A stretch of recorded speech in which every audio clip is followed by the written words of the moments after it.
Welcome, everyone. We have a very special guest tonight. He is amazing. To me, he's a treasure himself because of his work is so astounding. He has revealed so many mysteries, and he's getting to the root of so many things, that truth, uncovering a lot of truths. And the more and more we dig and uncover things, the more we're going to need to turn to leaders like Terry Carter. He's been at this since 1981.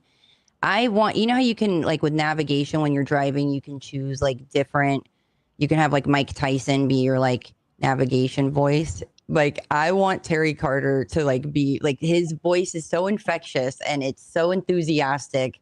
I wish he could like narrate my thoughts. Like, I just love listening to him. And if you've ever liked a Terry Carter video, like an event of a lifetime is coming up. It's literally the conference. I know there's a lot of conferences every year around the world, but it is the conference to go to. And it's next month, August 14th, 15th, and 16th. And it's the Moon Lake Gathering. And talk about like disclosure and the kind of experience you get to have and the information you get to talk to other people about, and Terry. It's going to be amazing. I highly recommend you go, especially if you've ever liked any Terry Carter video. It's going to be awesome. So, Terry, welcome. Man, Julia, you're giving me a big head, but thank you. You know, it's not me. It's the people that talk to me. You know, I started talking to people from a very early age, you know, and learning their secrets, it's not my knowledge. It's other people have shared with me, and it's theirs. So thank you guys for having me on, and thank you guys that are commenting. You're giving me a big head. And it doesn't cost anything, you guys. Like, you can, like, I highly encourage you to donate, but attending this event, it doesn't cost anything. It's 100% free to you guys. It costs me money. We keep it down, you know. We don't have lavish, you know, extravagant things. We keep the price down. The speakers are donating their time and that so that it can be free. But it costs me money, costs us money. But if you can donate, great. But if you can't, don't worry about it. Just come and have a great time. And that is what we intend to do. And the way the stars are aligning, these three stars are coming together because me and Julia are doing Tesla Tech the week before. I got my passport today, so I'm down there. So we are going to make it to Moon Lake Gathering afterwards, and we're going to figure it out. That's what this is all about. And yeah, so for those that don't know, but probably the most viewers are from your channel, as you just recently got over 100,000 well-deserved subscribers on your Terry Carter YouTube channel. Congratulations. And I think your YouTube channel is better quality than, I'd say, the History channel. You know, like, it's legit. It's amazing stuff there. It's great to have you. Do you maybe want to start off quickly with going over the schedule that you've got here for the Moon Lake Gathering? And because it's kind of also like an index of who you got on your YouTube channel, just a fraction of it, right? But yeah, so first, man, I'm excited that you guys are coming, because I'm going to introduce you to a lot of great people. People come from all across the country to come to this. And now I'm hearing there's people from overseas coming too. So this is a great event. And we have the speakers and the breakout session speakers and the demonstrations and that. That's just a thing to get everybody to come. But the real knowledge, the real treat is talk to the people that come, because there's so much knowledge that comes to this thing. And I tell people, you know, just don't be bashful. talk to people, and you're going to hear some incredible stories that you would have never heard any other way. And then I had somebody tell me, well, man, I'm shy, I don't dare talk to people. So I said, just if you see a gathering of 2 or 3 people standing in a circle talking, you just go up and stand by them and eavesdrop, and you'll hear some great things. Well, last year, I always think, why do I do this? Because I don't make a dime out of this. I got to pay my way there. I got to pay my lodging. I got to pay my food just like everybody else. I want to keep this free for everybody. I want to keep the costs down, and I think, why do I do this? Because it's a lot of work. But last year I had a lady come up to me and she says, Terry, I did what you told me. And she says, I can't even believe what I heard. And I says, what did I tell you to do? She says, man, if you see some people standing around talking, just go eavesdrop. And she says, I did. She says, I heard the most incredible stories that I would have never, ever heard any other way. And she says, I'll never miss another one, and that for me, that's the that made it worth all the money in the world for me, is just the knowledge that lady made, so. Yeah, I'm going to camp. I think we're camping, and it's the after hour conversation that's like a conference in itself, right? 100%. The people afterwards get together and start talking, and in the camping area, that's the best place for to do it, because they can circle up, tell their stories and whatnot. If you're staying in a hotel or something like that, that's pretty tough to circle up, but that's when the real stories come out is after the event's over for the evening. Right, that's when the real event begins. And that's right.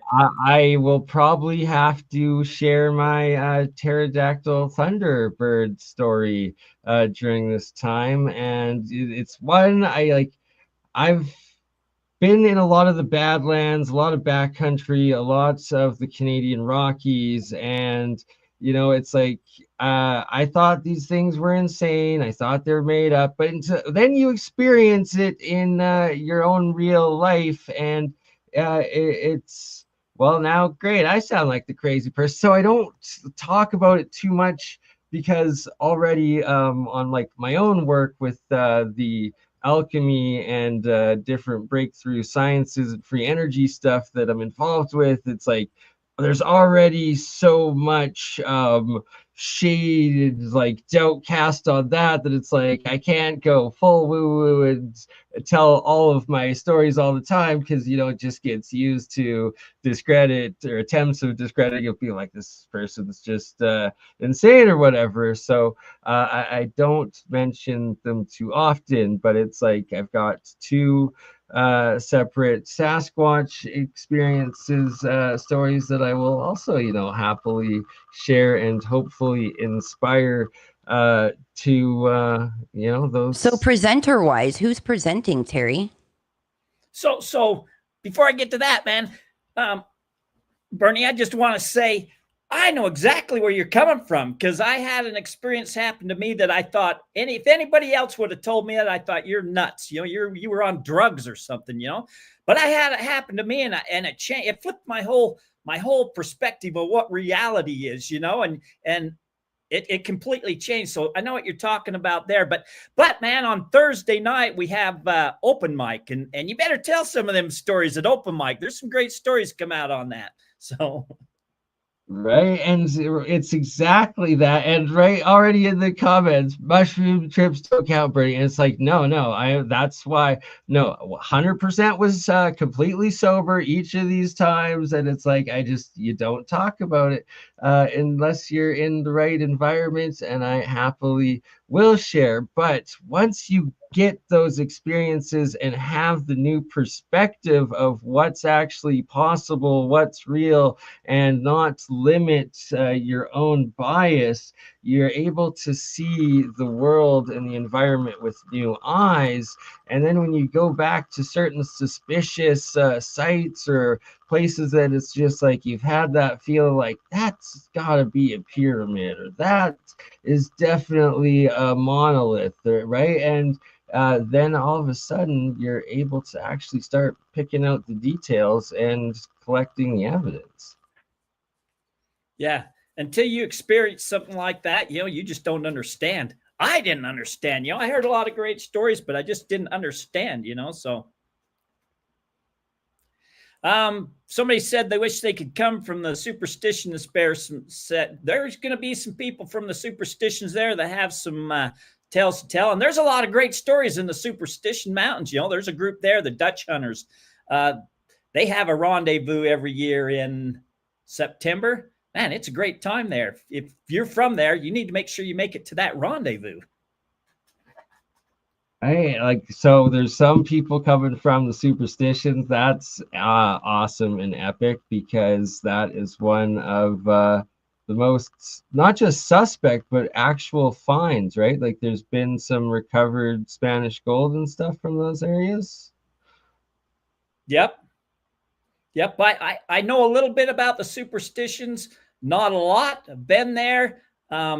But I know people that know a lot more. You know, Wayne Tuttle and Frank Augustine from the show Legends of the Superstitions. You know, they've invited me out to their rendezvous and shared some great stories. Salvador Delgadillo. There's a lot of great stories out in that area. Yeah, and a lot of strange things goes on out in that area. There's a lot of people go missing out in that area.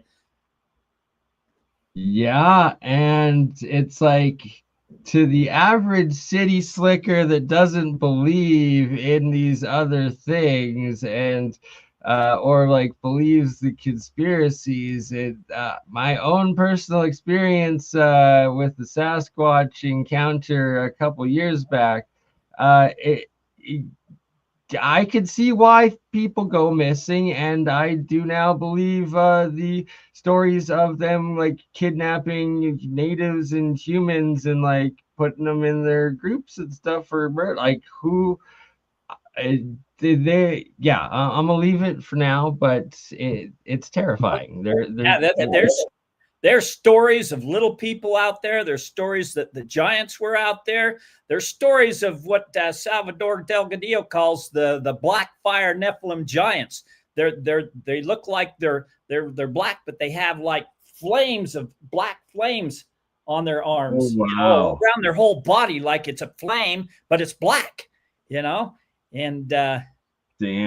I was just at Bradshaw Ranch and we were filming a documentary, and something, they don't know if it was like Sasquatch or what, like threw a boulder 3 different times, and like out of nowhere. But a lot of things will like come in and out of the dimension at Bradshaw Ranch. I'm like, this is wild.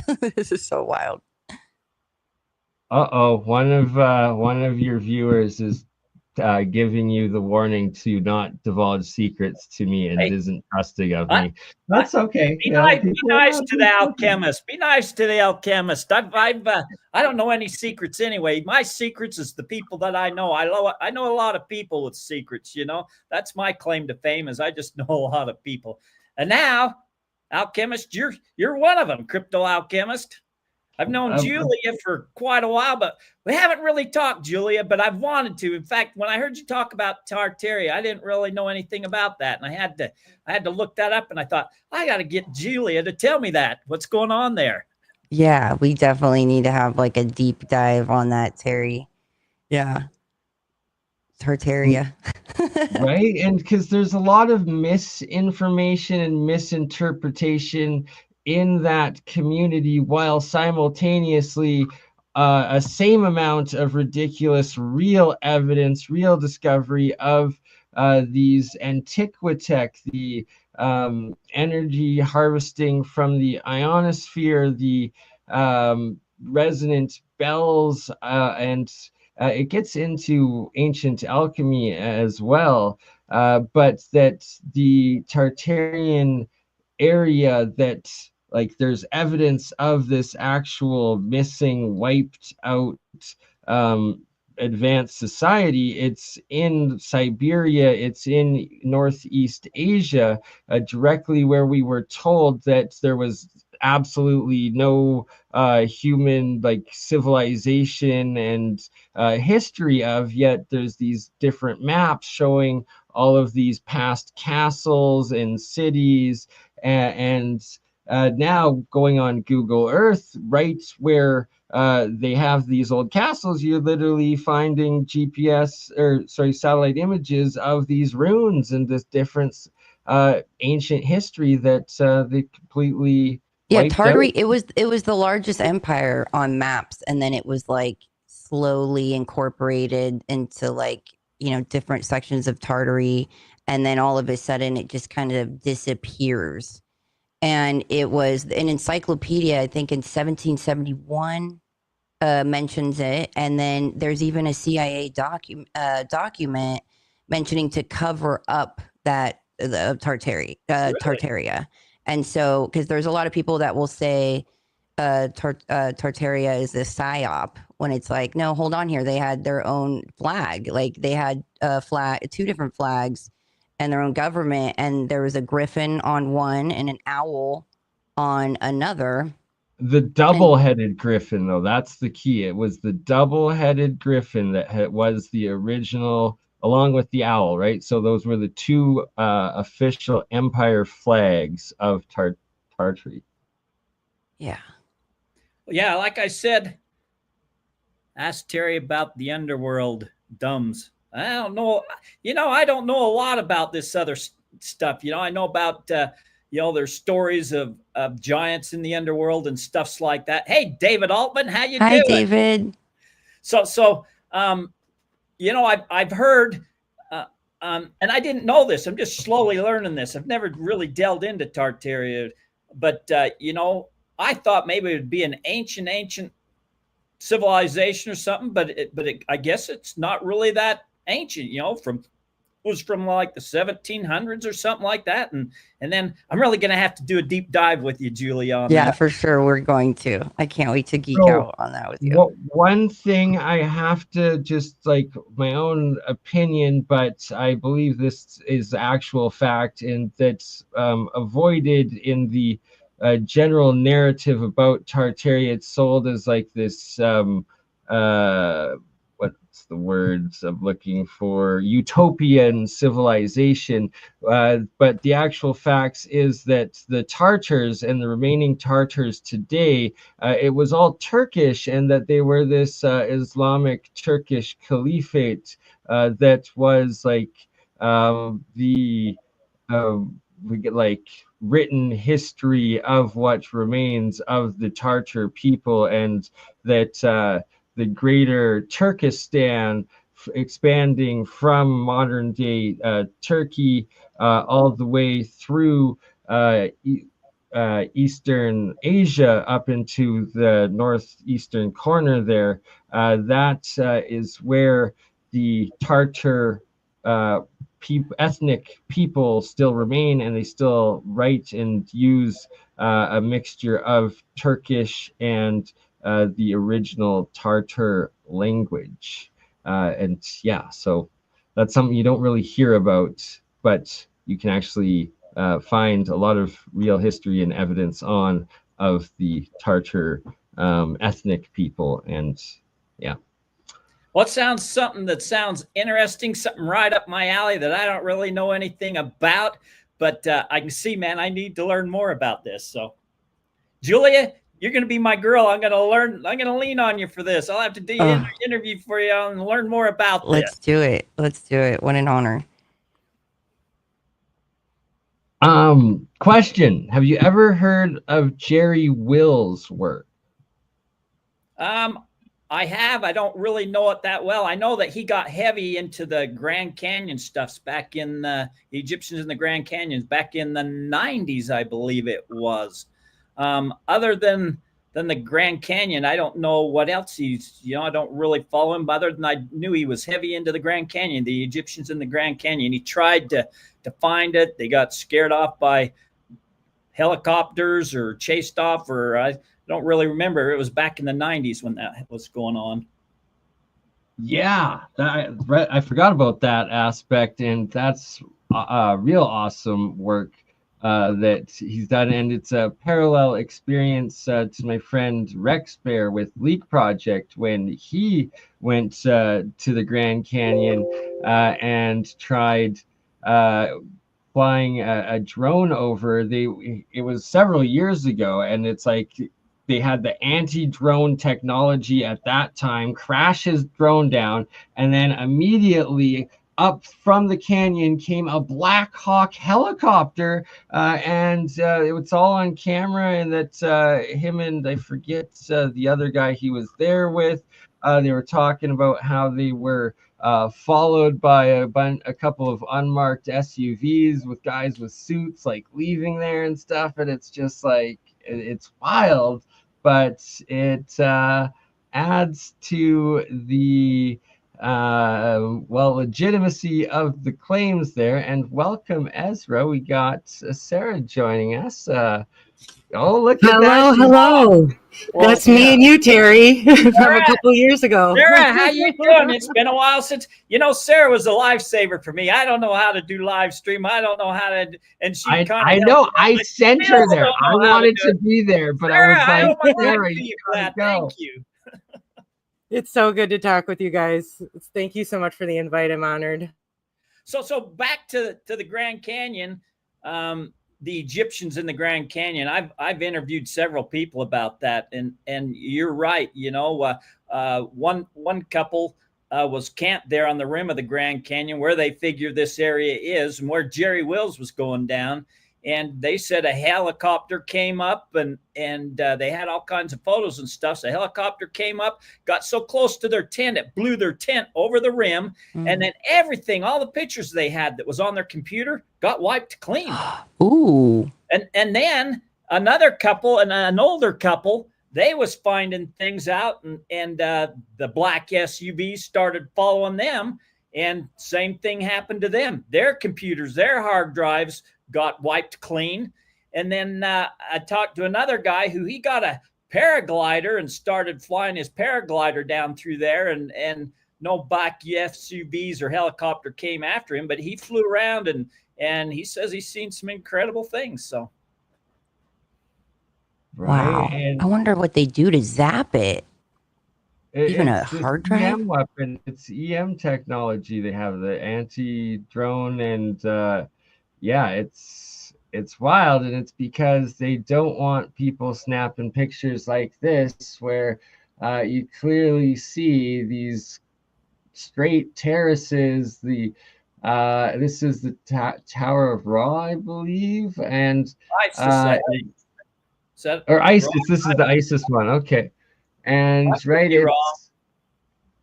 this is ISIS. This is the ISIS temple. This one right here. It's the 5 or 6, right? And then so you got the cave, right? Like all these different entrances by the rivers throughout the systems. And I think it might be Horus. This might be the Temple of Horus or the Tower of Ra. It's one of the main ones there. But they're all so symmetric, and it's are these still the homes of those black flamed Anunnaki, and that you spoke of there, and or whatever they are, and that Rex Bear also privately told me he had a similar sort of encounter with something along those lines. He didn't really want to go into detail about what he saw and experienced, but that came from the clouds against thunderstorm that appeared out of nowhere right after they left, right after the black SUVs were like following them there after the Apache. So it's like everyone having parallel experiences, right? Like, sure, it's like I don't want to believe there's these giant alien entity things like with black flames, but it seems that there might be or something along it, right? But there's military guarding, there's flight bans over this area. And yeah, so Cheops Pyramid, Shiva Temple, I think it was right there, that Temple of Ra. And there's literally 50 different named structure, temple, pyramid, I guess gods or demigods of the past that are in this. I think they named it though in like the 1800s. Well, that's what we're told. Yeah, that's what we're told. how do we know it just wasn't a map? They already had the names or renamed them to something similar. And so right here on Isis Temple, another big thing not a lot of people know about, but so we're told in 2001 that 2 airplanes took down 2 towers, but in 1950s we're also told an airplane built a wall. It built a wall right here when it hit or crashed in the Grand Canyon. And so, sorry, here we go. So here's the pictures of the old entrance into Isis Temple, the main arch canyon in. And then, yes, so they closed down the Grand Canyon in, I think it was like 52 or 57 or something like that. There was this supposed horrific airplane crash there, and it was to go in and recover all of the deceased people, they said. But yeah, so you can see like it is this remaining arch, and it's straight up this old entrance into Isis Temple. And that, yes, we are told that an airplane can both build a wall in a canyon, right? That it will either build a wall but also take down towers. Which one is it? One of these 2 conspiracies has to be true. It can't be both. I'm Yeah, going with. Bernie, I was told that I was told by like a guy in like a black military defense, a private military defense company, that he said where the plane crashed, like where it landed, is right by like the entrance into the caves that like Kincaid talked about. He's like, look up on the coordinates. And do you remember what year that happened? I think it was 57. It So might that have would, so been that 58. checks out. Like you're, so the conspiracy is like saying they did that to, so they could go and do the wreckage, which would give them cover to go in there and have access to an area they may or may not have had access to.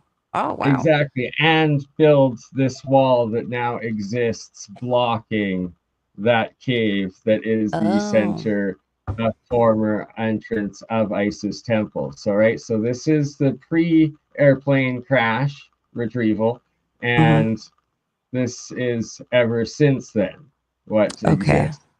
Yeah, There's this, I didn't yeah, I didn't know about that.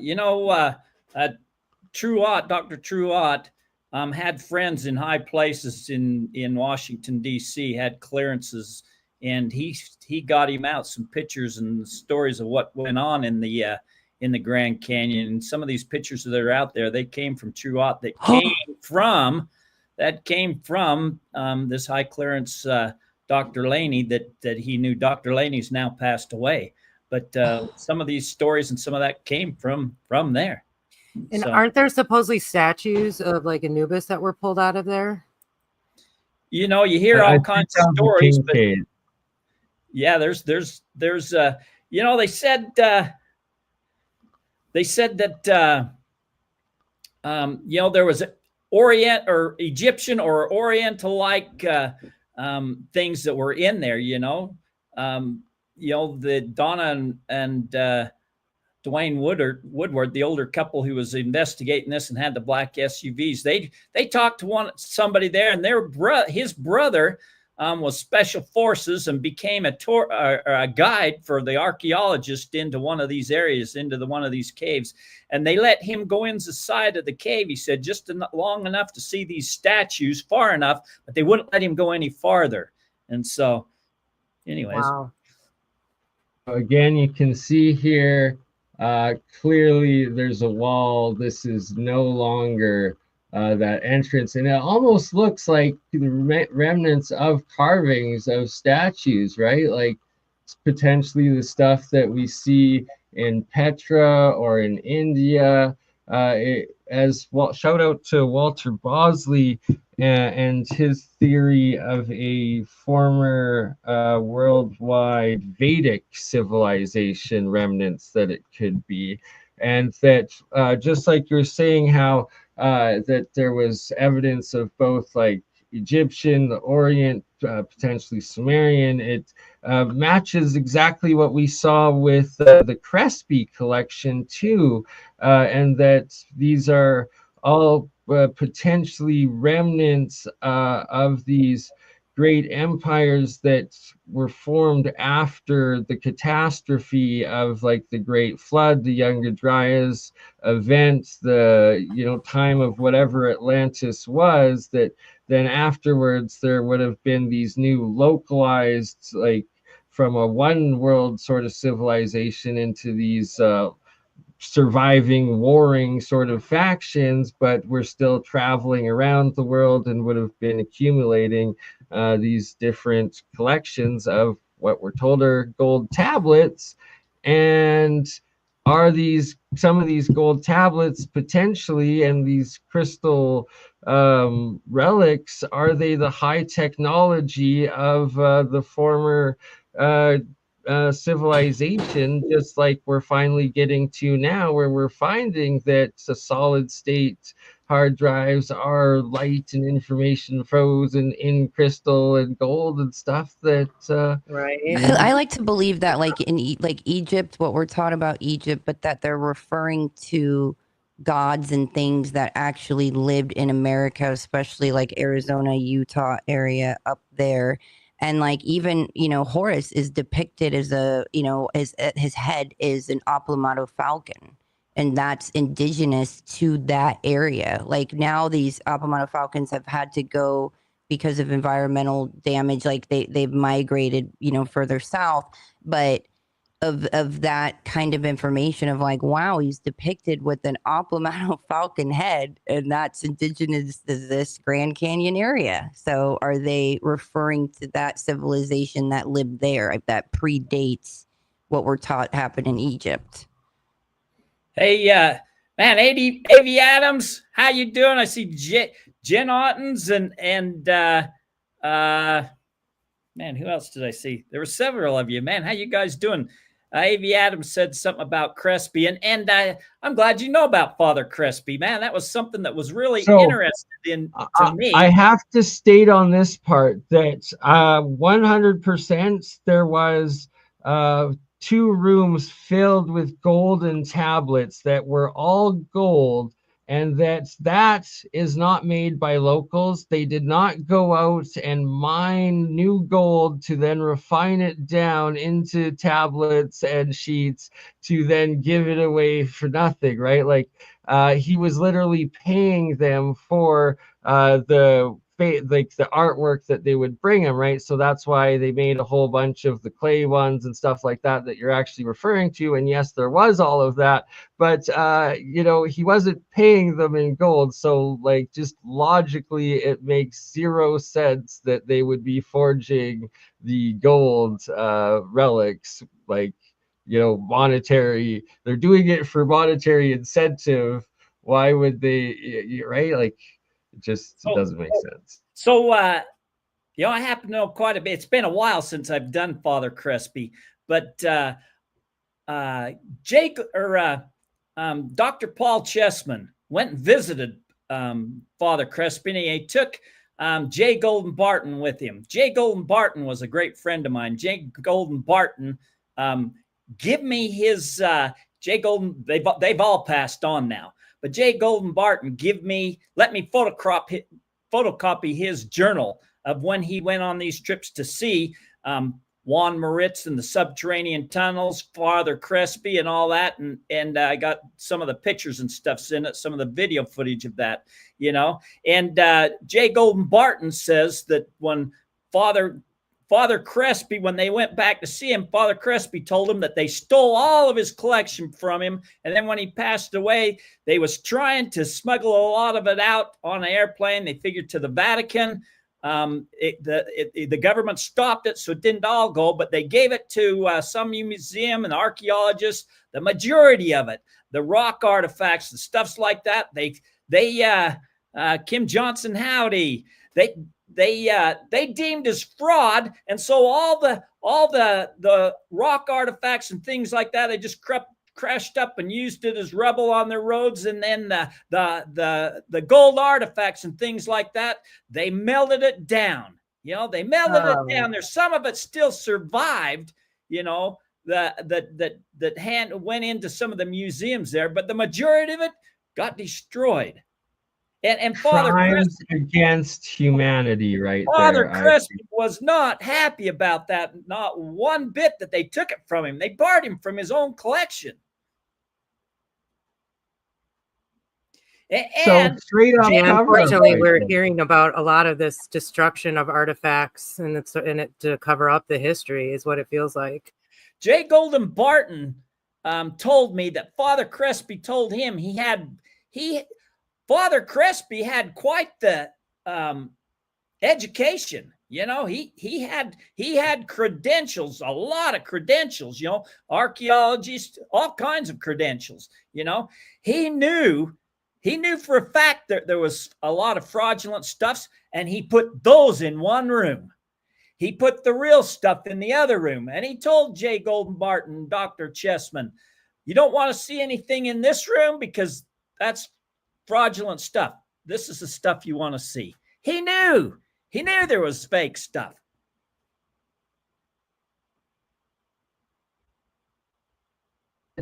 There's so many cases like this when dealing with these sort of finds. Do you want to maybe go into one of the famous ones that you've been involved with, documented similar sort of parallel story there? Yeah, I'm not sure which one you want to talk about, So but like first I want to say, One of the being we're booby in the trap Grand ones. Canyon. What's that? So like was it the Burrows Brewers or Cave? the Burroughs Cave? Brewers Cave? Yes. So before we go there, man, while we're in the Grand Canyon, you know, I'd stumbled onto a unique set of hieroglyphs, neatly and painstakingly carved into a cliff wall. You know, it took some time to carve this, and it was high in the cliffs. It was virtually inaccessible to get to. It's not on an easy path, a beaten path. You know, it takes a lot of effort to get there. You know, while trying to research that, I wrote some papers on it. I had a website, and I shared that, and a friend of mine seen that. I went to high school with, and I happened to run into him, and he says, hey man, them things are pretty cool. He says, I ran into some strange markings. What do you think they are? And you know, I had to meet up with him later, and what his story was they down to Lake Powell, which is formed by the Colorado River, which flows through the Grand Canyon. You know, they dammed it up and made the lake. Well, he was in a houseboat, and the lake was as high as it had been, and they went up as far as they could get this whole houseboat up a canyon, and then they spent the night there, and then in the morning they got up as family and hiked around and was exploring, and they came into this panel of rock petroglyphs, you know, and they thought it was cool because it wasn't your regular native Indian petroglyphs, you know, so they took their family photo in front of it, you know, so he had records of them. And then 10 years later, he's telling me, and he brings me the picture, man, it clearly looks Egyptian to me. And I'm thinking in my mind, if the Egyptians in the Grand Canyon is real, why wouldn't there be something farther downstream, you know, or, you know, so I mounted an expedition, several of them, to try and find these, and he told me where, but the lake has dropped so far that 100 feet in vertical elevation, when the terrain is on an angle like, you know, that's miles. And so to pinpoint them areas in miles, you know, I've done several expeditions, and I've come up empty-handed every time. But while we was doing that, we started researching on the internet, and we found a lady who'd found another set just like that, not as big as this panel, 30 miles away from where we was looking for the panel my friend found, you know? So, man, I would love to try and find these and do some ground penetrating radar, see if there's something that doesn't look natural, see there's something that ties into a civilization or something of the Egyptians being there. It might not be Egyptian at all. It might have been some Egyptologist that went there and went camping, and he wrote in this big, long, hard script that says, we're not even going to go there, because then we're debunking ourselves when in fact you've proven the thesis, because like you said, we should expect to find them throughout the river system, and that's exactly what we are finding. and we will continue to find more of. And that's true. Terry, I So, love that information where you talked to the woman who found, it was in Utah, where she found a relic and it had Tutankhamun's high priest cartouche on it. that was, And oh yeah, I love that. was, That kind of supports it, right? that was, there's been Egyptian artifacts found, and these mysterious hieroglyphs I was talking about. I call them the mystery glyphs, and I started tracking them all across the western United States. There's 39 of them scattered throughout the western United States. But some of these sites, they found some Egyptian artifacts, and one of them is this egg you're talking about. In 1918, this young girl was hiking around near one of these mystery glyph sites and found this rock that was the size and shape of a chicken egg. You could see it had been carved. It was shaped to look like a chicken egg, and it had some markings on it. And they thought that it was just Indian scratchings on it or something. That young girl kept it all her life. And when she became older, her great-granddaughter was over visiting her, and she had terminal cancer. She was dying. And she was rummaging, going through some of her stuff, and she found that rock. She gave it to the great-granddaughter. The great-granddaughter kept it all her life because it was something that her great-grandmother gave her before she passed away. Well, she was sitting in the dentist office in California in the 70s, and there was a magazine put out by the Smithsonian Institute, and it had on it the articles in there was about King Tut's tomb. In the 70s, King Tut's tomb was making its round throughout the western United States. I remember when it came, I went to it. Some pretty cool stuff's in there, And anyway, she started noticing that some of the markings on this egg that her grandmother had given her was the same markings on King Tut's tomb. And so on his sarcophagus. So she took it to the University of Berkeley. They authenticated that it was a piece of alabaster from Egypt, and it had King Tut's high priest signature on one side of the rock and the cartouche of his name on the other. Now, this egg was found in 1918. They didn't even really know who King Tut was there. They never broke into King Tut's tomb until 1922. How did that happen? There's another site in Colorado where a guy got a hold of me, and I thought he was talking about, he found a panel of mystery glyphs, and I stopped in and seen him. And when he was 5 years old, he was playing on a knoll near his house. He lived out in the country, and there was a depression in this knoll, and him and his dog was up there playing. He was 5 years old, and he found this black rock that was round and had been carved on it, and it was carved to look like an Egyptian scarab beetle, and it had Egyptian hieroglyphs on it. So he showed me that. Well, I sent some photos to some Egyptian antiquities dealers, and they says, man, this looks like it's the real deal. It's looks like it's not professional like one of the priests would do. Looks like more like a magician's amulet. It's something, because they didn't have as much skill or as much writing knowledge as the priests or the scribes or whoever, and they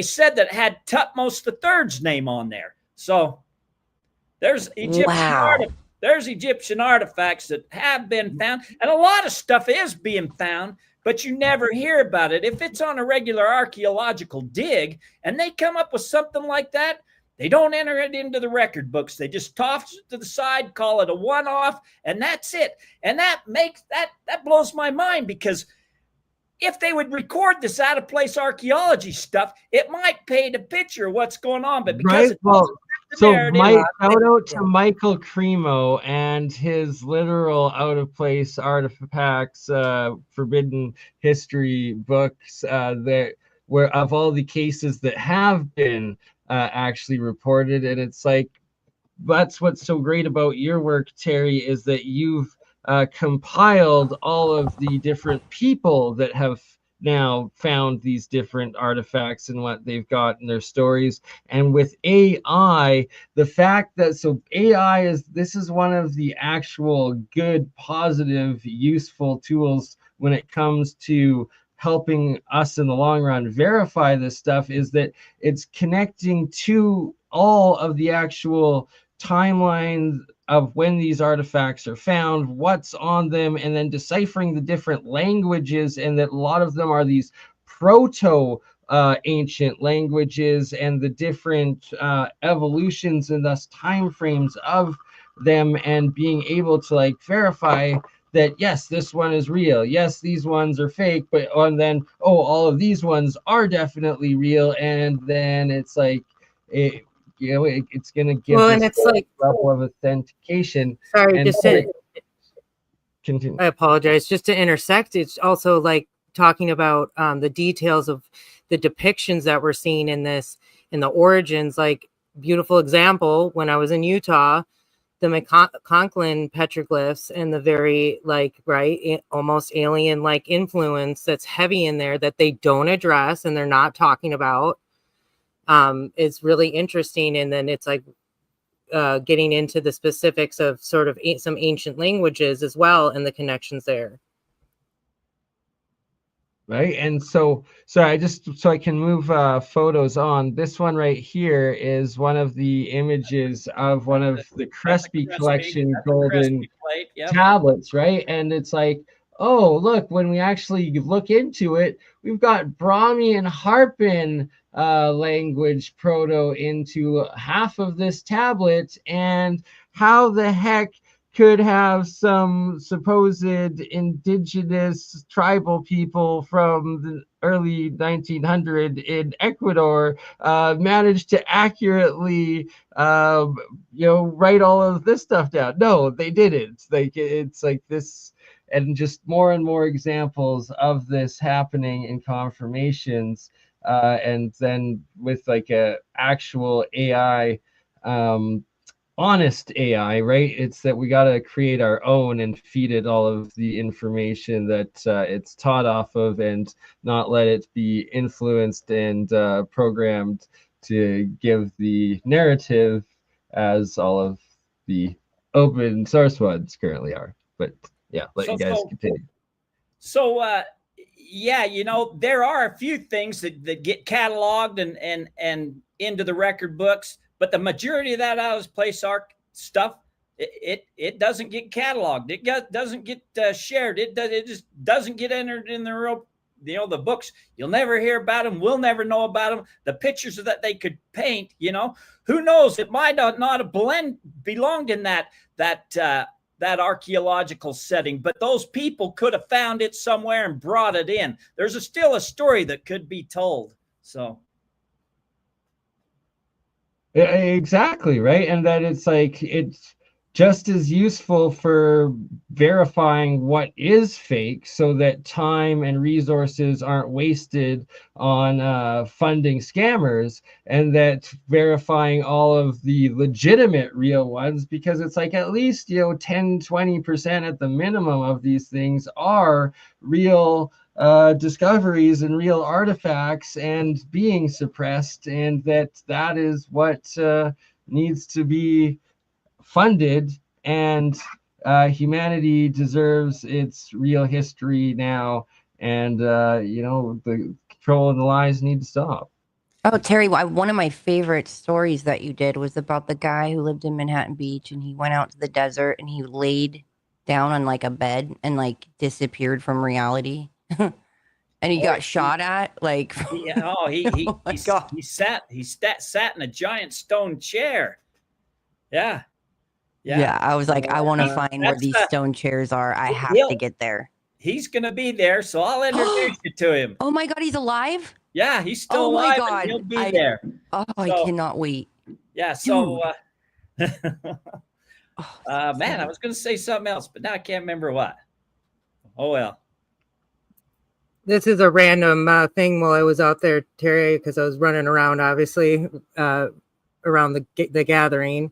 But I found near like where some of the petroglyphs area are, to me, and I have other pictures of this. This looks a lot like, this is, by the way, guys, part of the McConklin petroglyphs. Some of you guys might not have seen them in real life. So shown here.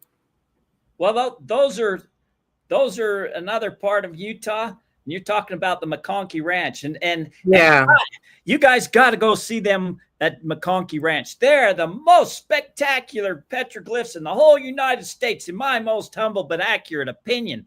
These things are life-size. Not only are they carved and pecked, but they were also painted. These guys are adorned with jewelry. These guys are adorned with crowns, breastplates. These guys are, these aren't. We got to go see these guys and film them ourselves while we're there, is what you're saying. Yes, you do. This isn't them. This is another site in Utah. These are more spectacular than these are cool. I think this is like Sage, and I apologize because my memory's lapsing me. It's something Canyon. I think these ones were. Like, those are in Barrier Canyon. Yeah.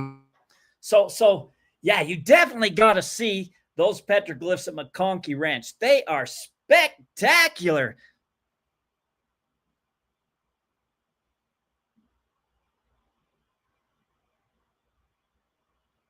Ezra? The only other thing here in what I remember, and I again I apologize the exact location, but I found this really interesting sort of head face off of the side. And here's another shot of it.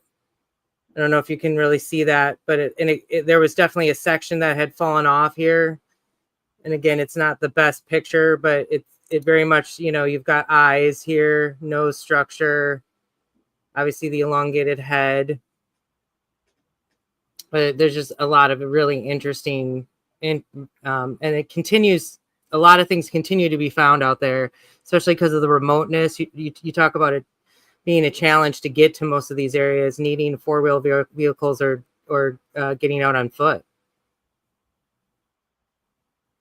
Yeah, right. And it's all the Badlands. It seems to be anything that is ever called like devil something, or that they make into the national parks, or the buttes, the monuments especially as well, I find. And yeah, so I wanted to tie back a bit into why I had brought up also Jerry Wills. He was the one that introduced me to these underground, under mountain tunnels that go supposedly continent wide and stuff, and they're in the mountains. And he was down like a decade or two ago throughout South America, and he filmed himself paying off a couple of the security guards, I believe in Peru, maybe Bolivia, and then actually entering in and descending down into one of these ancient carved tunnel systems. And he was showing also the all the different trap doors, the trap rocks, how it's blended in to look natural, and then the different rooms in it, and describing also how they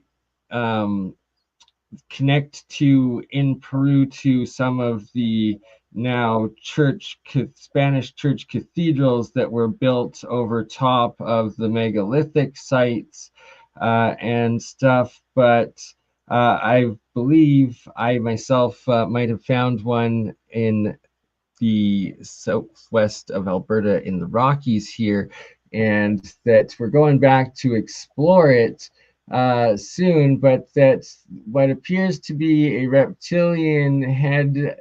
I've got several different angles of it. It even has like teeth going on it, and the eyes, and like it's all stacked rock. And then there's what are exactly as Terry had, or sorry, not Terry, my apologies.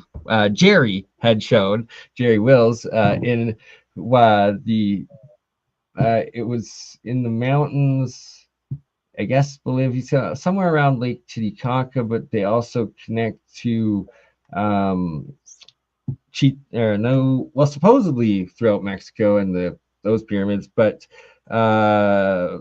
the big in Peru, the city in the clouds there, I forget the name. Anyways, to the point, this actually opens up to a massive cave, and it is in Mount Yamnuska, which is the first giant mountain of the Canadian Rockies, entering in to the pass that then goes into Banff and Lake Louise, and it's a sacred mountain to the indigenous people there, with their Morley town right next to it.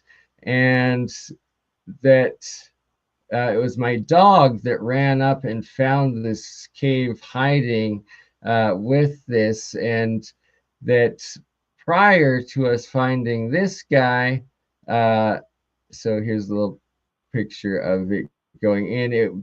My dog stuck his nose in and got super spooked and like yelped and ran back. And my dog is a giant 120-pound bull mastiff that I was just like, okay, we're not sticking our heads in further that day. But It's going interesting that it's back, like a reptilian thing. Marco Polo wrote about what it's this kind of describing a reptilian, and that they would come up from subterranean Earth, and that there was people that hunted them, and like it was a difficult thing to do, and that their gall, to ingest their gall, gives like us humans like superpowers. But so that's interesting that you're saying it's a reptilian right, and statue. it's that stuck with me because I've heard some like legends and stories of supposedly like Mount Shasta, or one of the ones around there, that also supposedly has a under mountain city with some sort of reptoids in it. But so this right here, so what I showed the cave, it's behind the perspective, so behind me from where I took this picture, on the front side of Mount Yamnuska, and now this is on the back side of Mount Yamnuska, facing the other mountain, and what I believe to be two large bear guardians, and then there's these two humanoid guardians, and there's these carved, chiseled passages, stairways into the um, uh, straight cliff face of the mountainside there. They're absolutely huge. I've been back a couple times. Sorry, I don't have. So here's a little bit better picture of that, and it's like, I swear, like elongated head potentially. So two guardians there, but we're going back to investigate it more. Who knows if it is something? Who knows if it isn't? But it's very interesting. Oh, and then yes, here it's like 500 feet or so, I think, up this cliff that this chiseled pathway is, that goes all the way over to where the rock slide is.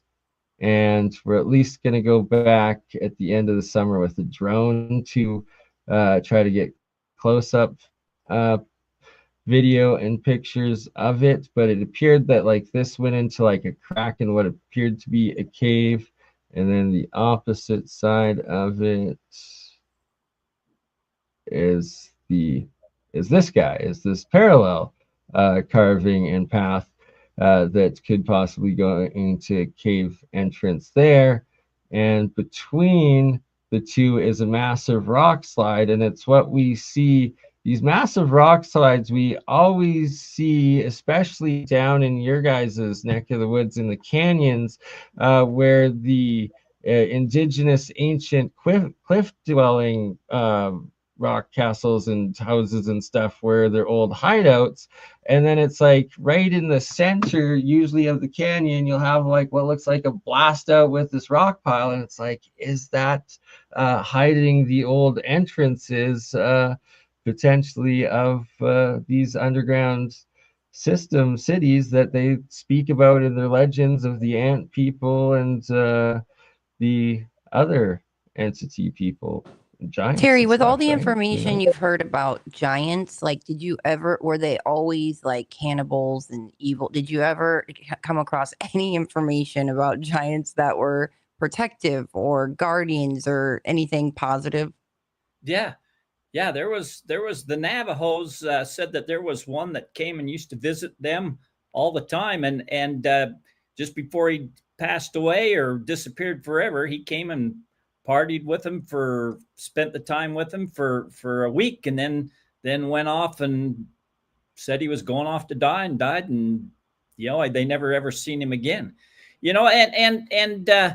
Marcus Many Dogs told me that, and this kind of makes sense. That you hear about Lovelock Cave, and the Indians was fighting the what tribe was that? I can't think of it right now. That they was fighting the Paiutes. The Paiutes was fighting the giants. Well, they gave him the name of Site Ka, which means Tule eaters.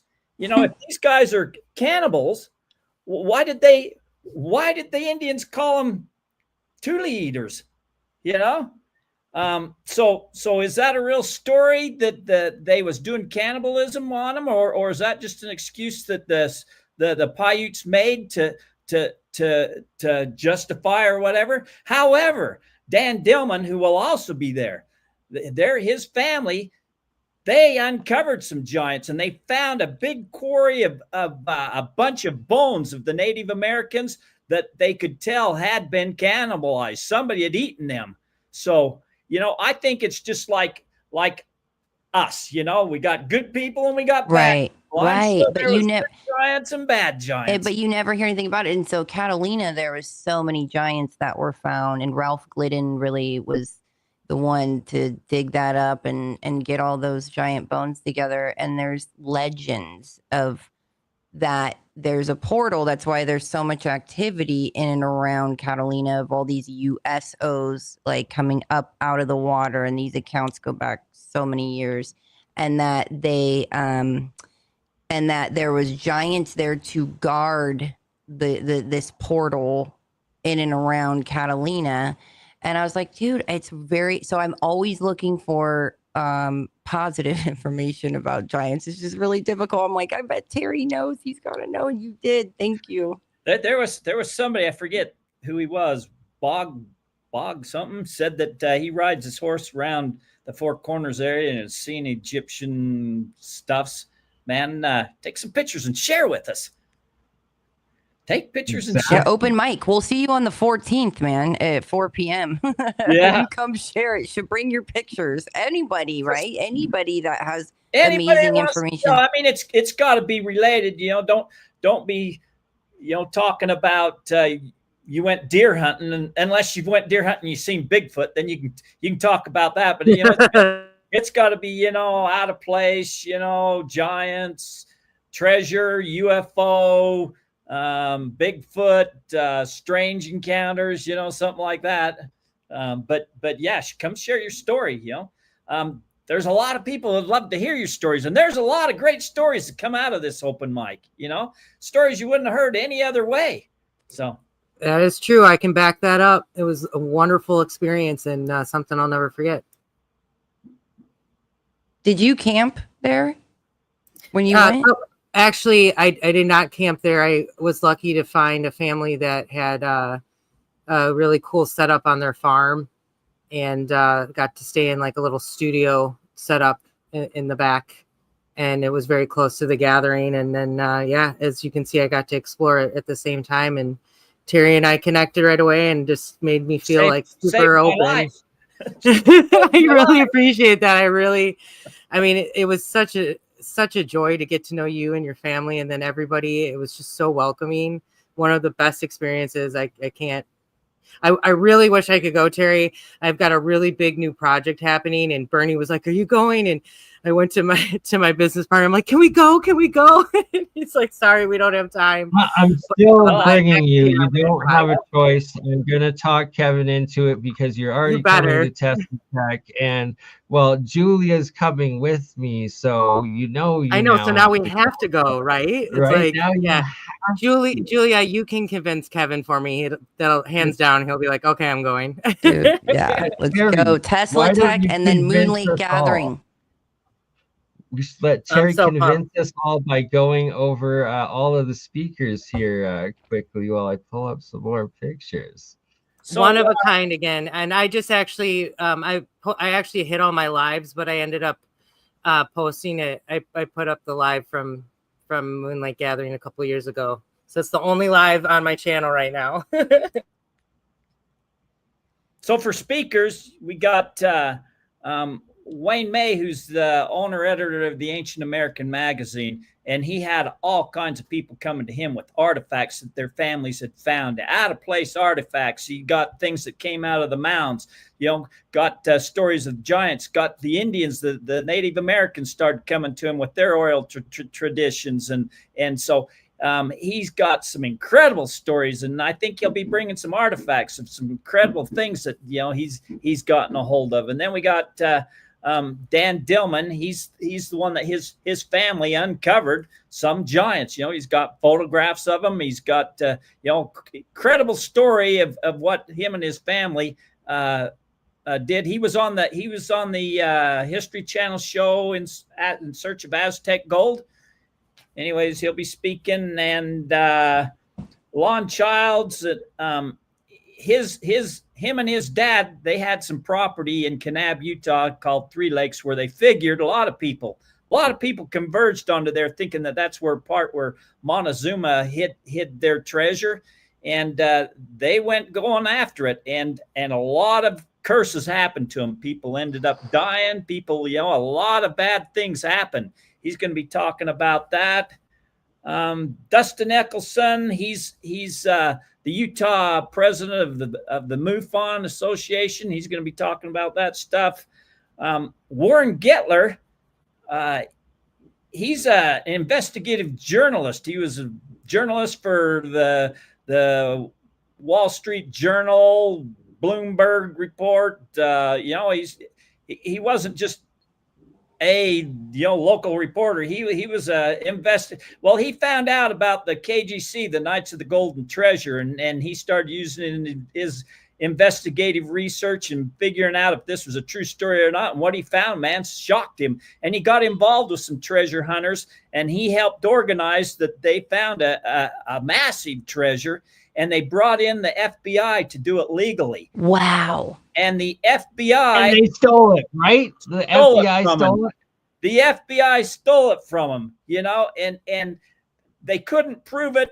But later on, this is up in the mountains where there's some cabins, and the FBI was only supposed to be digging and stuff when I was there, but they sent them home early, and the people that had cabins up there reported back to them that the FBI was there all night long. They brought in big lights, power plants, brought in heavy equipment, and then they brought in armored trucks and dug it and got it all night. And then during the day, they brought them up there and showed them there was an empty hole. And so they thought they screwed up. There was nothing there until they started getting the real reports of what really went down, So we'll have that.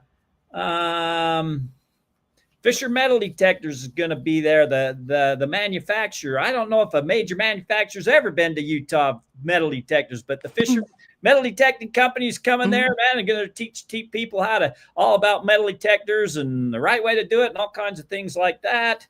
And then we got all kinds of breakouts, and some of these you guys are going to really like. But we got Del Bascom, who's one of the old timers here for the Spanish treasures here in the Uinta Mountains.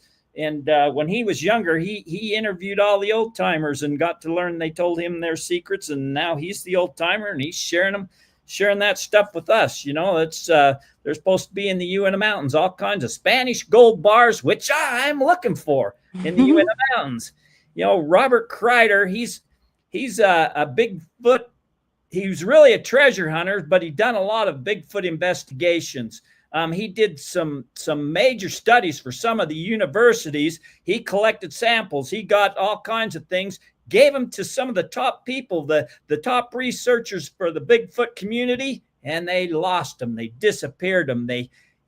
So there's kind of a fox in the hen house when it comes to the Bigfoot community. There's some hidden stuffs going on there, but he has all that. He even almost had to go to court. They had to talk. They was going to take him to court, one of the university professors, and press charges on him for squandering money on a mythological animal. And he went and talked to him, shared the evidence, shared the proof, and they backed down and never pressed charges against the university president. And, that's how serious this got and how things was getting suppressed. But he was a Bigfoot researcher because while he was treasure hunting, he ran into Bigfoot. He knew the area he was at, was seeing him, and interacting with him. And that's why he became a Bigfoot researcher. But he's also an inventor, and he's invented a new way to hook to your metal detector so it can see of what you're actually seeing in the ground, scan deeper in that. And he's got some backers from Germany coming in to unveil this new technology. Randy Bradford, he's coming in from Missouri, I think. Missouri. He's coming in from Missouri. He's going to be telling us all about the Lou Treasure Map, which is a secret map that people think has to deal with the government, a lot of things. He can be talking about that. Dan Dillman, he'll be talking about, his family's expeditions, the giants, the searching for Montezuma's treasure, the cannibalized bones they found, the treasure that they did find. They found some incredible things. Bob Brewer, he's going to be talking about kind of the KGC treasure stuff too. His uncle was a sentinel who was guarding all these treasures, and that's a story that you'll hear probably from Warren Getler about. You hear the story about how the South shall rise again. Well, Jesse James and them, they were robbing from the North and burying money and ammunitions and gold and silver all across the western United States, so they had funds to start up another civil war. But then the Spanish-American War happened, and it kind of united the United States and thwarted them plans. But all that buried treasure, and they think billions, even trillions of dollars worth of treasure is still out there. Ron Utah is a great friend of mine. And I shared a lot of my stuff with her, all my stuff with her on Brewer's Cave, and she's taken it even farther and delved into the giants. She's going to be talking about giants and Brewer's Cave. Alien Dave, he's kind of Utah's. He's been on Ancient Aliens. He's Utah's Mr. UFO. He is the one that broke the story, uncovered the Area 52 in the deserts of Utah. He's going to be talking. And then Ryan Burns, he owns the property right next door to Skinwalker Ranch. They share a fence line. In fact, I'll have to talk to you later about this. Anyways, he shares a fence line with Skinwalker Ranch, and he's got strange things happening on his property, just like Skinwalker Ranch. One of the strange things is he's got it behind, and he calls this Space Wolf Research. And he was just on the George Norris show not too long ago. But one of the strange things that happened on his property, it's behind a locked gate. He had a metal connex there, and it was sitting one direction, and he left and he came back a while later. I don't know if it's weeks later or how long before he visited this property again, but he came back and the connex had been picked up and moved 90 degrees. And his lock gate was still locked. It would have taken a huge forklift to move this thing. It's something you're not going to move by hand. I mean, these things they're storage containers that they haul on these big ships across the seas and stuff. Their things are heavy. There was no tire tracks, no nothing like that. Well, he's looking at it, trying to figure out how this thing got turned 90 degrees, and he had a pair of pliers in his hand. And he was up there and got next to the connex, the metal container there, and his pliers stuck to the connex. His connex become magnetized. Wow. So he's going to be talking about that stuff. Man, I'm probably missing some people. Bill Bettinson, his grandmother was Butch Cassidy's sister. And he ended up with all her notes, all his letters, all her information about her brother's Butch Cassidy. What happened to it? He's going to be talking about Butch Cassidy and the Sundance Kid and that. Man, we got guys that are going to be teaching about dowsing, about metal detecting. We got, and I'm sure I'm missing a lot of stuff here. It's packed. There's no way you're going to be able to fit everything in. But, I broke it all up so that the people that are interested in Bigfoot can go see the Bigfoot stuff. The people that are interested in UFOs and that kind of stuff can see that. The people that are in treasure hunting, they can go see the treasure hunting. The people that want to hear the unexplained, like the giants or things like that, they can hear stuff like that. So it's just going to be a filled pack. But the real deal is all the people with all the knowledge they have coming from all across the country, That's the real show. That's the real show. And Terry, like before, is there kind of side workshops again where there's like some of the presenters are kind of doing their own thing and showing people how to do some of this stuff themselves, like the rods? Yep, there'll be some guys there to teach people how to do dowsing, metal detecting. I think we got some people to share about prospecting. We'll have people like that there too. Yeah, it was really nice the way you had it laid out previously, where you had the big stage presentations, but during the day there was more side, like personal type group like settings. So it was very nice. So before, to keep the cost down, we got to go as cheap as we can. So we was supposed to be up at Moon Lake, and the Forest Service found out how many people was coming, and they put a kibosh on us. They put a stop to it. So we had to scramble it and moved it down to Alamont to their city park. They was nice enough to let us to use that. But the problem with that, it was sometimes it was so hot. Sometimes it was windy. Sometimes it would rain every now and again. And the terrible part was the presenters couldn't really show their slides very good because during the day, they just washed out their slide presentation, in the bright sun. But this year, man, we're all indoors. It's climatized. It's a nice facility, the Duchesne Event Center. We got breakout classrooms where the presenter can show their slides for the breakouts. The main stage we'll have, that's going to be a great time. So this definitely cost you some money. So even though you are making it free to everyone, you do require donations for those. No, I don't require it. No, I'm not saying like you don't demand. It's not required, but like I'm still doing this pretty cheap, so I don't need a lot of money. But I would appreciate some donations. But if you can't afford it, if you can't afford it, just come and have a great time. I just want people there to have a great time.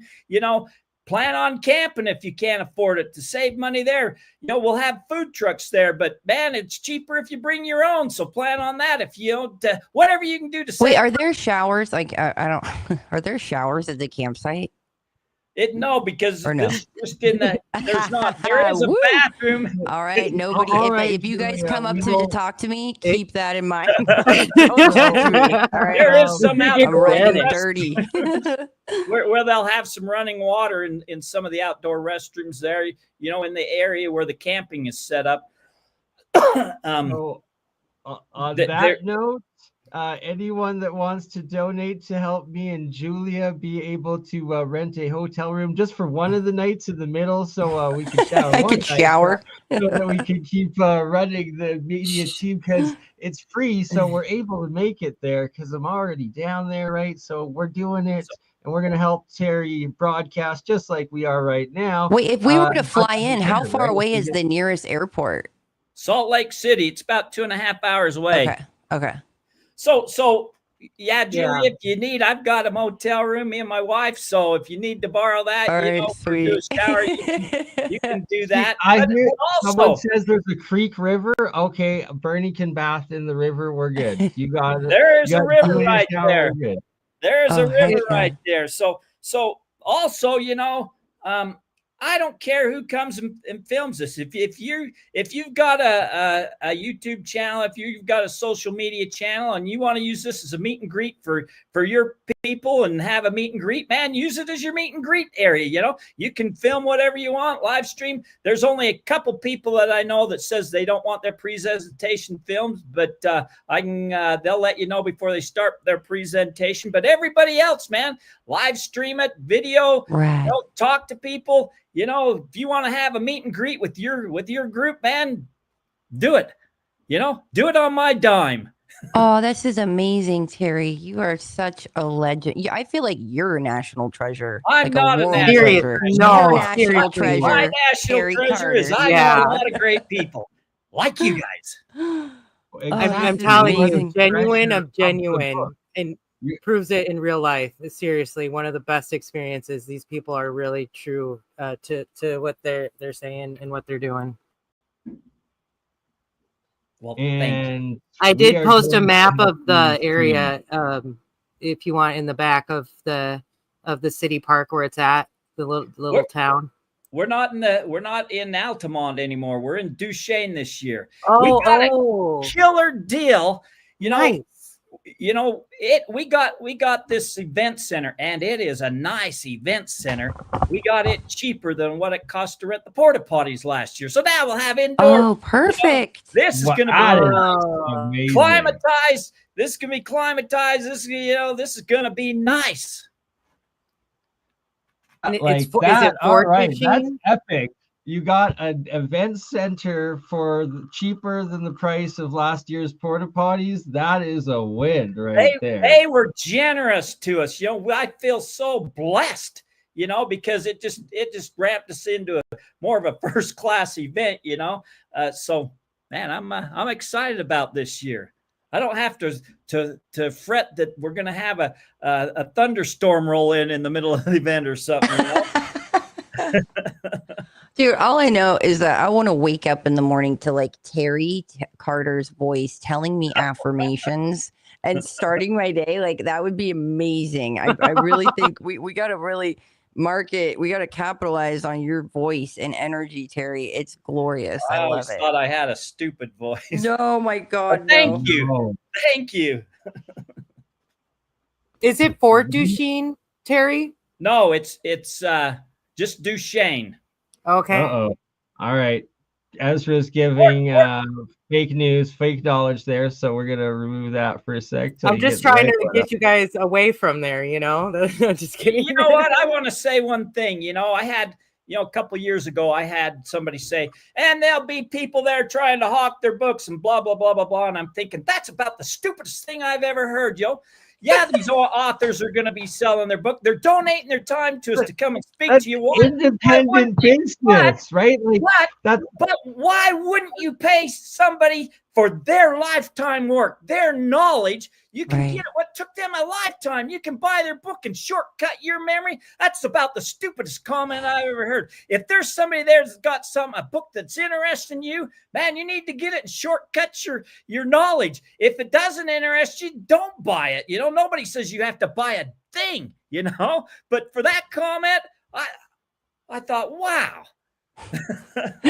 right. Like only Walmart is Seriously. allowed to sell books now. Don't support independent authors and journalists and researchers and their life's worth of work because they don't get the government and academic grants to spew the same propaganda and narrative, right? It's like it's so backwards. Like, there's nothing better you could do than buy these people's books and help them out and gain something out of it in their research and work.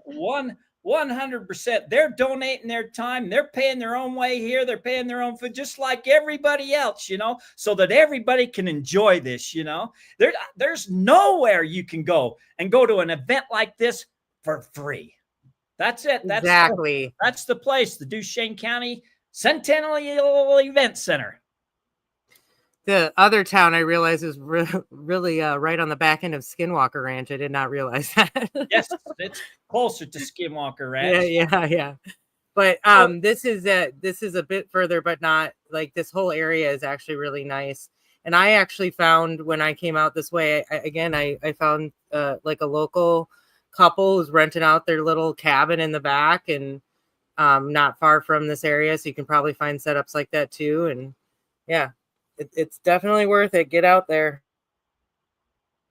Well, like I said, we're trying to make it free for everybody. If you can afford to give a donation, a small donation, man, I appreciate it.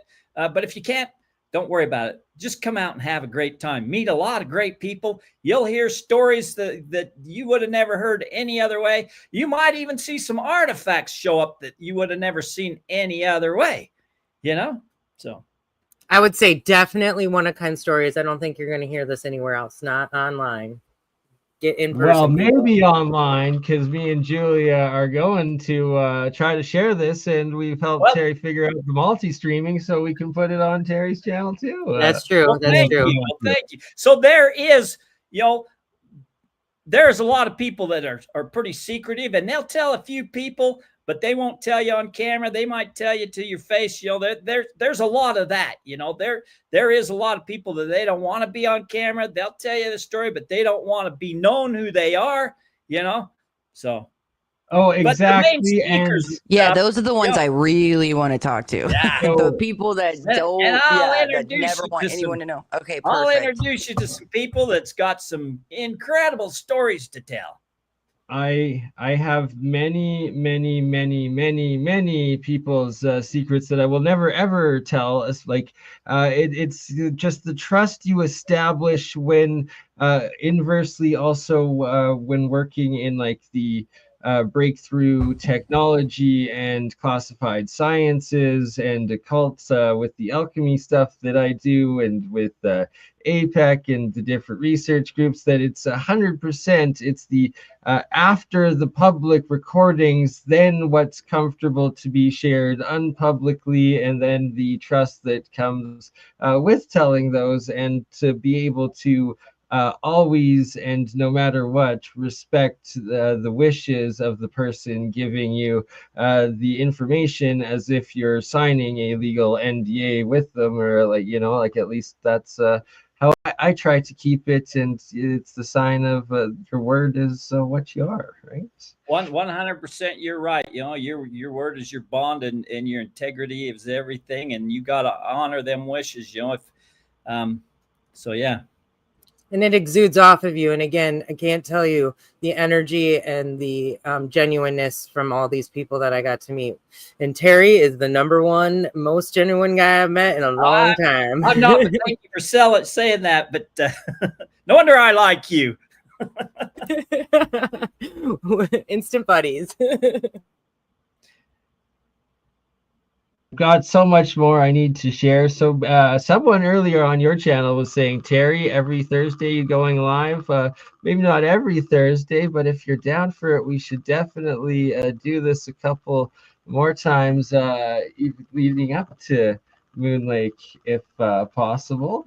Yeah, we could do it some more times. Yeah, my you know, my work schedule is crazy. What I do is crazy. I don't have a regular 9 to 5 job. I might be, you know, home today not doing anything, and I might be in Florida working around the clock tomorrow. I just never really know, you know. So perfect. I'm not reliable. That is my style, right? Where you'll message me or Julia whenever you're free, and it'll pop up and happen. But as for the audience, you know our styles. There's no forewarning, and you know, might run an hour late starting because we're planning it out and trying to make the best. And have you ever seen this this topographical map before? I have not. So I'm taking it back to the Grand Canyon again, and there's a couple of these, and this is a topographical map of showing the highest points of what turn out to be named pyramids, buttes, and temples. And sure enough, they perfectly align with all of the stars in the sky that are and make up the Orion/Hunter constellation. Well, that's And interesting. right, so Yeah. right, you can see Bellatrix star matching with Isis temple, the Mintaka with Cheops pyramid, Rigel with the Summer Butte. We have the South Star with I think the natural some other buttes. Anyways, there it is, completely lined up. Even Horus Temple has a smaller star right in it. Like, how can that just, it can't be What are the odds? natural? What are the odds? Exactly. Sorry, I'm flipping through to find the other somewhere. Oh, there we go. Here it is. So here's the second topographical map of showing the Colorado River.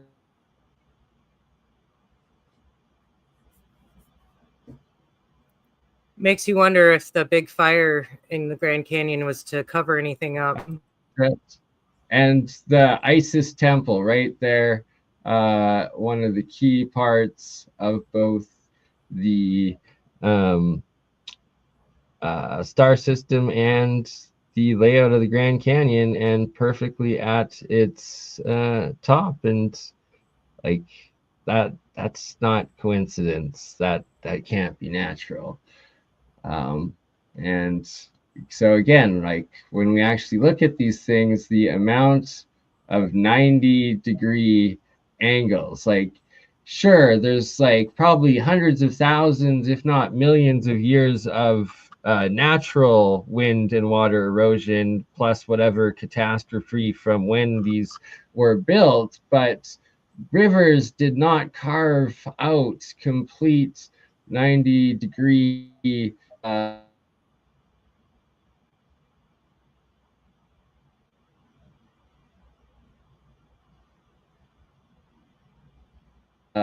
there's too much to it. Like how did wind and water manage to erode these perfect rectangular step pyramid and layers over and over? It doesn't work like that. And then again, the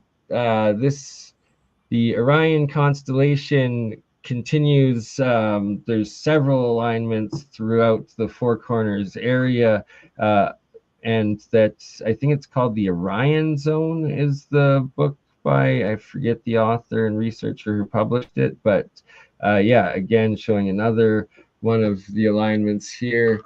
It's quite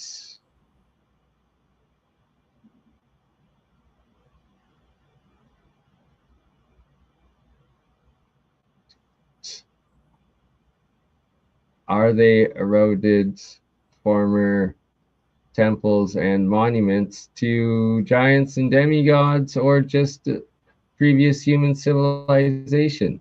This one here is just, I find it wild, because that looks like a castle on top of a pyramid, and it is I forget which one it is, but it's one of them, and it's called a temple or a pyramid, as it appears to kind of be. And my thesis of this is that it was the Colorado River was dammed at one point, which would have flooded this area more of like an inland lake sea sort of system, where you would have had the water and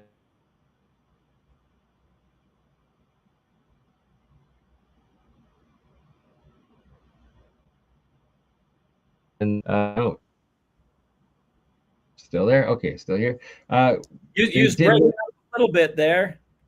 Yeah, so how they have covered up the remnants with Lake Powell, I believe that the ancients did a Lake Powell only probably a few times throughout this area, and that it wasn't to drown and bury it, but in fact raise the level to where all of the entrances are, and where you're finding all of the different petroglyphs and carvings in the walls, and that would make sense why and how and where they would have had water and the irrigation and stuff, right? You know, when I was going with I talked to an archaeologist, because they went through before they dammed up the Colorado River and made Lake Powell. They went through and done an expedition and tried to map and mark as much of the archaeological sites as they could, you know, before they got covered up with water.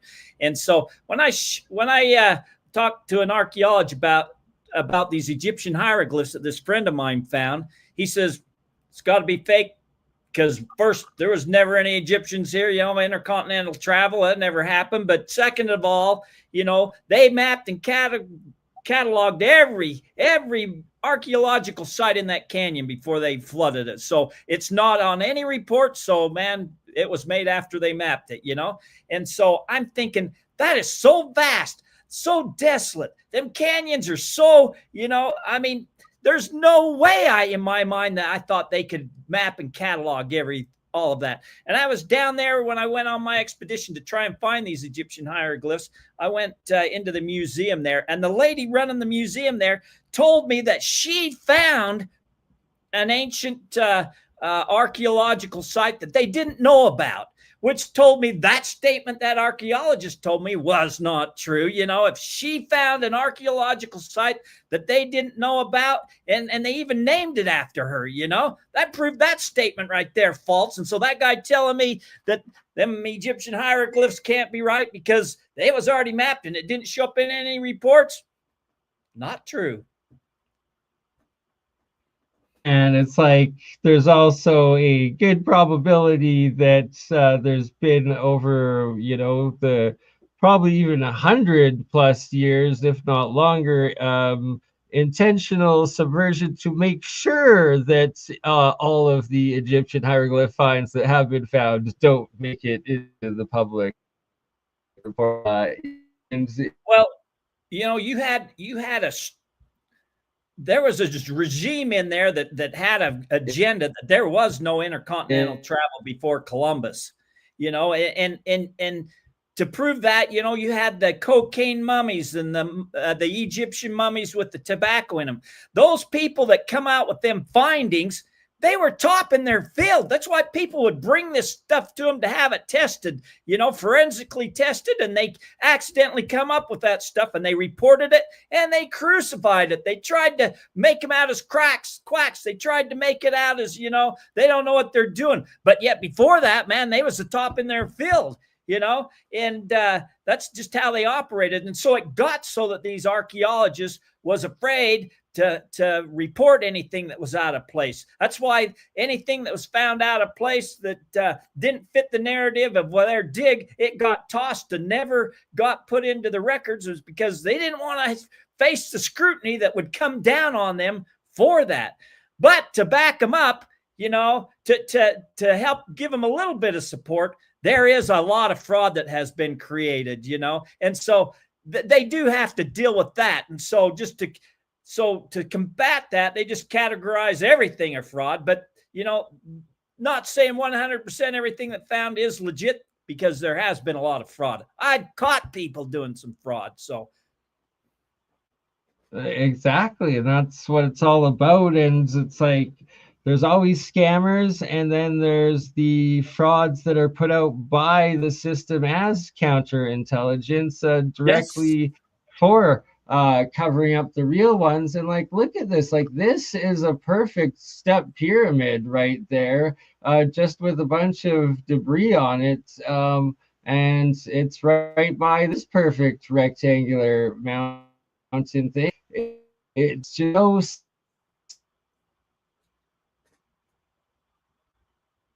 suspect by oops, there we go. Sorry, did it freeze on me? They don't want it coming out. Yeah. They're like, don't reveal this. I was going to say, they're trying to shut us down. They don't want this coming out, so much so that they will chase you out with Apache helicopters out of a supposed barren canyon park, right? Like, Hi, Dub Selector. Shout out to Travis. He works on 14 different quantum computers, and he does the video editing for Uncharted X. And we love Dub Selector. We miss you. We love you. We do. Travis is awesome, as is Ben with Uncharted. All right. Sorry, to finish off, I just wanted to do another presentation. You're breaking up on me. Bernie. Uh-oh. Are we good now? Can you hear me now? Maybe I'll turn my camera on. All right, so because we like to try to keep them to around 2 minutes or 2 hours, so we got about 20 minutes left. I'll try to make this one quicker, but this is a major part of my own research and close by to me in southern Alberta. where I'm located. And as you can see in the top right corner, it's the same image that I use for my profile picture of Crypto Alchemist. And I originally found out about this site and this guy from the work of Arthur Ferrum of the Ferrum Foundation, and he is the discoverer of geoglyphs and geoglyphology. And how Bernie, you're breaking up again. You want to hold off on that this last part? shit, eh? I even turned off my camera. Um, so basically geoglyphs, they can only be seen from the sky, and they have radials that mark out and map to other ancient sites. And I'll do a whole new presentation on that later. But he found these guys, and he found three of the faces, and there's, I believe, eight, or there was eight in total that people found, and then I found an additional 10 corresponding throughout the entire valley, and they're all different native warrior mask style totems that Oh, you're breaking up again. Yeah, though this seems to be even more advanced than like, you know, the Nazca uh, lines. yeah, Bernie. so and he found this site from looking on Google Earth, because when he decoded the Nazca lines, it gave him these coordinates, and that's what led him to actually find this. Wow. And yeah, right. So that adds so much more to it. And what was called the iPod here, in the spot of this guy's ear, this is actually an oil derrick, and this is an access road. And this right here from his forehead to his chin is 300 meters. Sorry, I'm Wow. Canadian. I don't know American measurements. But also, there's what appears to be another crowned figure right here with mouth, nose, eyebrows, crown, and that what's right here.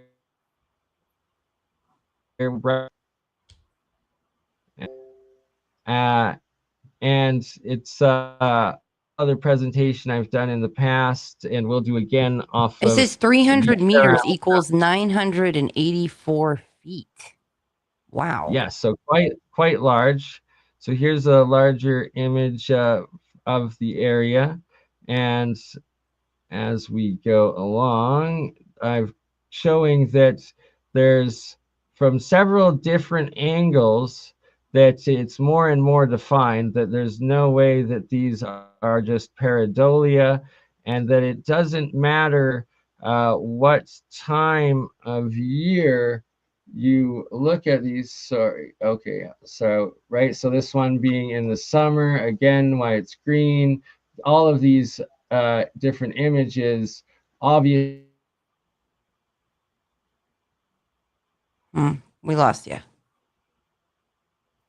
And you can see in the logo I made for him up in the corner, he really pulls out the lines and the, yeah, like that. Right, so here's one clearly with all the vegetation on it, and that it's always showing this guy. Now here we have on the other side of the valley two more additional face masks. You can see the elongated head, long nose, birdman style that we see from like Easter Island on this lighter sided guy. So the big nose there, mouth, and the big forehead. And then inversely, the darker side, what looks like this Moai style character from like the Hawaii, the Polynesians, where you got the big brow here, and the nose and the mouth, sort of mask. But then I noticed that actually this right here seems to be more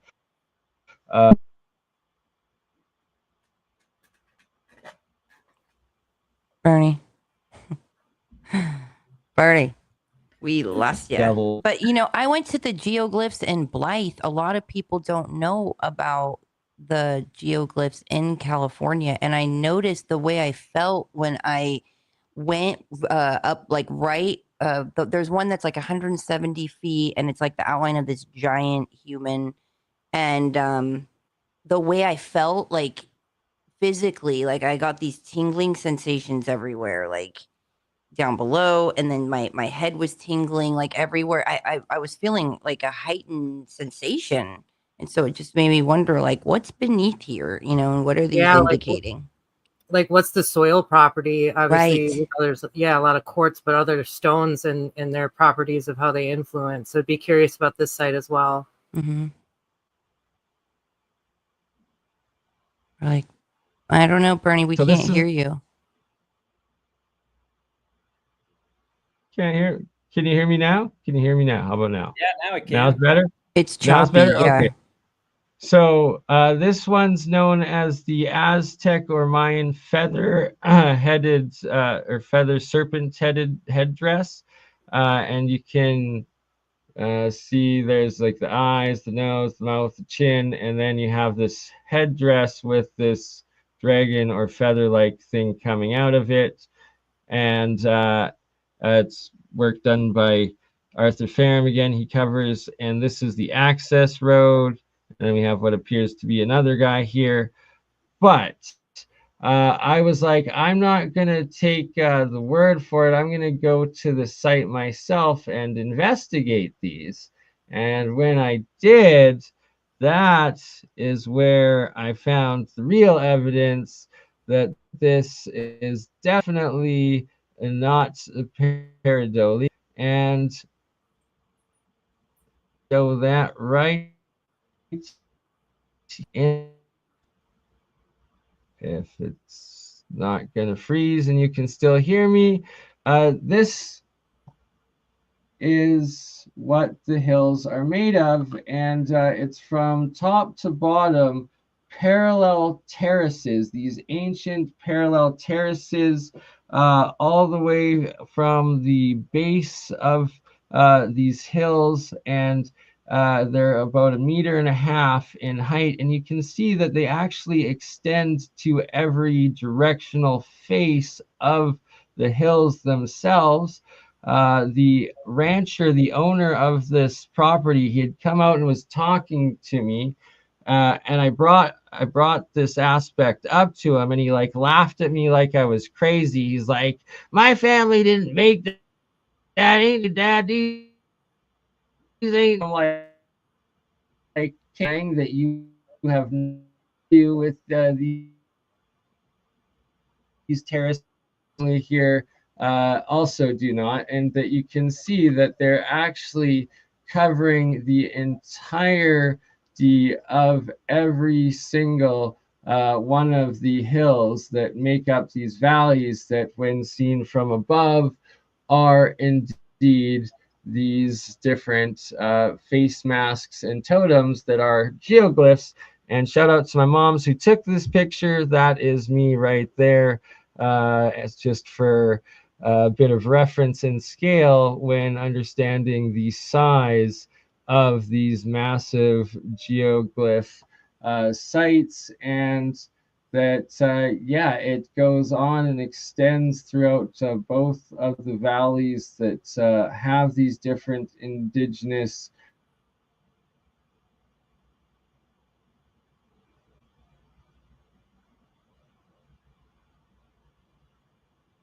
Bernie. uh, Bernie. Oh, sorry. it's like All right. charades. I feel like it's like Copy. charades. This is I Copy. think you got a great story to tell. I only hear part of it. yeah. All right. All right. you So I'm can- gonna It's not stop. We're gonna authorized. save it. So that's a teaser. That was a teaser You- for what you will get at Moon Lake Gathering, or if you come back and watch us when we do this again. Got 10, 12 minutes left. Final words, my friends. I think we covered all of it. I love Terry. I can't wait to go to Moonlight Gathering, and everyone be patient if I don't get to a shower. Like, in a nutshell, it's going to be amazing. Yeah, I think it's going to be great. Terry, have you watched my episode with Scott Walter? Um, I'm not sure who you are, but maybe I think I have. Maybe I have. I before Scott Walters had his show, when I was trying to track down what the mystery glyphs were, I'd seen a show that he did for the History Channel about the hooked X and the Knights Templar. And so he was talking about how he's a free forensic geology, and he could tell you how old these petroglyphs and that was. So I want to know if he could tell me how old these mystery glyphs were. So I sent him a picture of him, and he emailed me back and says, "Man, that's classic Knights Templar." So who knows? Oh, nice. That's awesome. I've yet to ever have the opportunity of talking to Scott myself, but big fan of his work. Know exactly the episodes that you just referenced, and they were inspirational when I watched them too. But another friend of ours, shout out to Mike Forrest and his ridiculous collection of Mexican ooh parts that he goes by .com and they We're losing you again, Bernie. Brutal. Yeah, this is brutal. But Terry, really quick, Terry, did you ever find the petroglyphs that you discovered? Were they ever translated or narrowed down? What type of language that is, or what it says? There's a lot of people that's tried to interpret them a lot of different ways. Some people said that it was a Demotic Egyptians, and they broke them down to the definitives. What it really closely represents is the Ojibwa had a pictorial language that was only known by just a select few, the shamans or people like that. And they said it was the pictorial language that was handed down for over 100 generations by the ancients. So, oh, wow. Wow. Yeah. That's pretty awesome and epic. I like that and need to see that. And we all need to get to Moonlight Gathering. So anyone that wants to help donate to Julia's cause, and anyone that was able to afford Donate to Bernie's Wi-Fi. Yeah, help him get a better setup. And Bernie's coming from out of state. He's kicking his butt to out make of country. It out there, so. Gee. Out of country. Sorry, I said out of state. Lame. Last year we had a producer from Canada come out there. He's got a couple shows on the networks, and he came out there. And nice. Yeah. So. And again, I'll just have to back up that, these are one-of-a-kind people to meet. This is one-of-a-kind opportunity. You're talking about like one-on-one, really getting into it. Get offline and get your butts there. And I know I'm working at it. I swear. I really want to go. I need to give Terry a hug again. Hey, awesome. I'll be good to see you again. Well, this has been amazing, Terry. Thank you so much. Your wealth of knowledge. Like I said, Terry International Treasure Carter. That's what I'm going to refer to you now from here on out. Your new name. I know a bunch of national treasures. I've got most of my knowledge from other people, and it's a shout out to them. And I'm just the lucky guy that got to meet them and got to hear their stories. So that's what I'm going to rename this stream. Right, everyone can be lucky going to Moonlight Gathering, where Terry will introduce us and anyone to these epic people and their stories. There's going to be a lot of epic people. This year is going to be legendary, So yeah, there'll be a lot of people from all over the country there that's got a lot of great stories. Amazing. I'm honored. Thank you. Bernie could be saying something right now. Right? Bernie says he's honored. Let me translate. Bernie says he's honored. He's excited. Donate. We'll put the links. Nice. I love these people. All right. On that note, love you all if you could hear me, and we'll do this again soon. Ta-ta.